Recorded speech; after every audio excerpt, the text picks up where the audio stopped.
Kris Mackowski of Emerging Civil War for the American Battlefield Trust. We've been exploring Fort Donelson, having a fantastic, fascinating time seeing the scope and size of this battlefield. But the spot we're at now, the Dover Hotel behind me, is really more than just Fort Donelson. This is the scene, the site of the birth of a legend, Unconditional Surrender Grant. And it could be easily argued that the events that take place here in this house on the 16th of February 1862 take Grant all the way to the White House years later.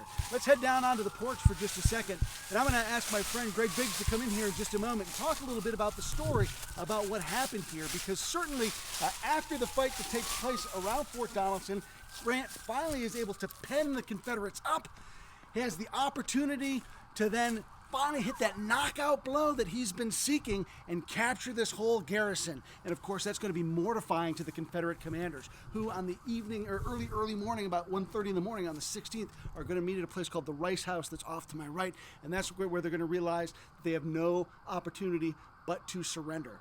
Nathan Bedford Forrest, whom we've talked about a lot today, in disgust, decides he is not going to surrender, and he is going to head off with about 800 of his troopers across the stream off to my left and make that getaway that the Confederates had tried to do earlier in the day. And that's going to leave the Confederate High Command in a pickle.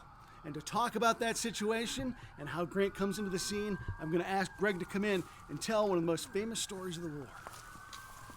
Grant and Buckner will meet here on the morning of the 16th after Floyd and Pillow have bravely escaped. Pillow on a raft floating across the Cumberland River to my left. John Floyd on the two steamboats that show up at 6:30 the morning of the 16th that the Confederates knew were on their way because of the telegraph. And not only were they showing up, they were bringing 400 reinforcements. So Floyd will get as many of his Virginia troops, the 4 regiments, onto that steamboat, the 2 steamboats, and sail away, leaving behind his 20th Mississippi, who are cordoned off to my right with their weapons and bayonets pointed out, trying to keep everybody from getting down here because the word is out, people are leaving, the fort is surrendering. So Pillow and Floyd are now out of the picture. Buckner has assumed during the meeting that night, or during the night of the 15-16, command of the regiment, or excuse me, of the garrison. And when he does, he asks a staff officer for pen and paper, and he will send a note through the lines to his friend, Ulysses S. Grant. And what he's hoping is, because of that friendship, that he can get a pretty good negotiated surrender for the garrison. And he is kind of shocked and probably angry that the note that comes back later on that morning says, "No terms but unconditional surrender can be accepted. I propose to move immediately on your works." That's not the note that Buckner was expecting, but with his back to the wall and with Grant getting more troops, he got about another 5,000 troops the night of the 15th, 16th, more troops coming in. Buckner knows that his goose is cooked, and he better go ahead and negotiate the surrender. So the word has gotten out that the surrender is going to happen. He sends an officer through the lines to communicate to Grant and guide him here to Buckner's headquarters at the Dover Hotel. The morning, as I said, there were 2 steamboats that were here that could have gotten a lot of the garrison out had there been a lot more willpower, at least ferried them across the river to march to Clarksville, but that doesn't happen. A naval officer from one of Foot's ironclads still left on the river will show up, expecting to get the surrender here like they did at Fort Henry. And he walks into the house after asking a sentry, "Where's the commanding general?" "He's downstairs, sir, having his breakfast." And he goes downstairs into the Dover Hotel, and he sees Buckner having breakfast with his pre-war friend, General Lew Wallace. Wallace was a big guy in Congress and a big guy in the Indiana militia prior to the war, and in those days militia from states would cross into other states and do drill competitions. So they knew each other, so the naval officer was chagrined that doesn't happen. So Grant's going to show up, and they will sit and reminisce about their pre-war times together, Mexican War, the time in New York, when Grant is broke and Buckner loans him the money, and Grant is trying to be as magnanimous because he knows Buckner's got to be hurting inside, and says, "I know, Buckner, you're away from your people. My purse is at your disposal," and Buckner declines. Personally, if I were Buckner, I'd say, "Did you ever pay me back from that loan in New York a few years ago? Because that's what you owe me, is money." But he doesn't do that. These are honorable 19th century American gentlemen. "What do you need, General Buckner?" "Well, we need some food and supplies, and I cannot provost my troops can you provide provost, military policing of the garrison? And Grant says, yes, he can. That's going to lead to a number of problems, though. These Union boys being far away from home for the first time are going to be ransacking the campsites. They're not going to provost. Probably another 1,200 Confederates walk out of Fort Donelson, including General Bushrod Johnson and his staff. Go out to Manny's Battery and just stroll on to Nashville. So about 2,000 Confederates actually do get out of this surrender situation. Grant gets the steamboats down here, and 13,000 Confederates are then shipped up north to a number of different POW camps where they'll be exchanged starting in September 1862, and they will be exchanged down at Vicksburg, Mississippi. Buckner is sent to Fort Warren in Massachusetts, and he'll be exchanged, I believe it's in October of 1862. When this telegraph note hits Halleck and hits the newspapers, believe it or not, Fort Henry was a big splash. Donelson is massive because the Union had not been doing very well in the Civil War up to this point. And here's Grant that has now not just opened up one river, two rivers. And on the 16th of February, he gets Donelson. On the 19th of February, they capture Clarksville. And on the 25th of February, in conjunction with Don Carlos Buell's Army of the Ohio, they capture Nashville, the first southern state capital to fall, keeping in mind that Tennessee had only seceded in June of 1861. I want to step up onto the porch for just a second because this story with Grant and Buckner reminds me of another porch. If we were to go to Mount McGregor, just outside of Saratoga Springs, where Grant spends his last 6 weeks of his life, and as he's finishing his memoirs, writing there, he gets a number of visitors, and one of those is Simon Bolivar Buckner, who is coming from his second honeymoon at Niagara Falls, and they swing by so Buckner can see his old friend Grant. And the conversation between the two of them is fantastic, and they are busting each other's chops. And Buckner's new wife is considerably younger, and Grant's like, you look like an old, fat, overweight, grumpy, old, grizzled guy, but your wife looks great, and it's just this great interaction between the two of them, and very typical of a typical image of that notion of reconciliation going on during that time. And in fact, Grant even says to Buckner, it seems like only Generals Early and D.H. Hill seem dissatisfied by the way that the country's coming back together. But that reunification between Grant and Buckner, coming back all the way to this moment, all the way back to their time in New York, all the way back to the Mexican War. These two men keep coming back, and it's a wonderful story.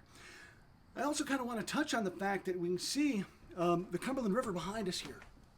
And as Greg pointed out, this opens up Nashville. And do you think Grant's allowed to march down to Nashville and take the Confederate capital? No, because Henry Halleck, who continues to be jealous, actually sends Grant an nastygram and refuses to let him go. Grant's going to then cover by sending troops down there instead of going himself so he can still occupy the city in time for Buell to get there and then secure it for sure. But this is just going to be one more brick in that wall between Halleck and Grant. And in fact, Grant doesn't even know it. He thinks that Halleck has his back, but Halleck is conspiring with George McClellan, commander and general-in-chief of all the armies. And he's wanting to discipline Grant. And McClellan is saying, if the good of the service demands it, then go ahead. And it's going to be tough to discipline the victor of Fort Donelson. But this is just going to continue to fester between these two men. It's going to cause problems, and Grant's not going to recognize that the only enemy he's facing is not just the Confederate Army, but his own superior back in St. Louis. We're going to talk more about that story as we continue this trip here to the west. I'm going to ask my good friend Kris White to come on here in just a second because there are some more implications from this victory as well. Not only for Grant, not only for the Union Army, but we're going to have a string of successes and then perhaps a string of thirstiness, Kris. So just to give you some behind the scenes, I'm behind the camera, and all of a sudden I think Kris has an animal creeping up behind him, but no, it's Garry Adelman actually making his way around trying to stay out of the shot. But I thought something was coming around the corner to get Kris. No, but, just to kind of close part of the loop here, consider what's happening here in early 1862. I think that with the rise of Robert E. Lee later in the year in the Eastern Theater, a lot of items, especially in the West, have been overshadowed.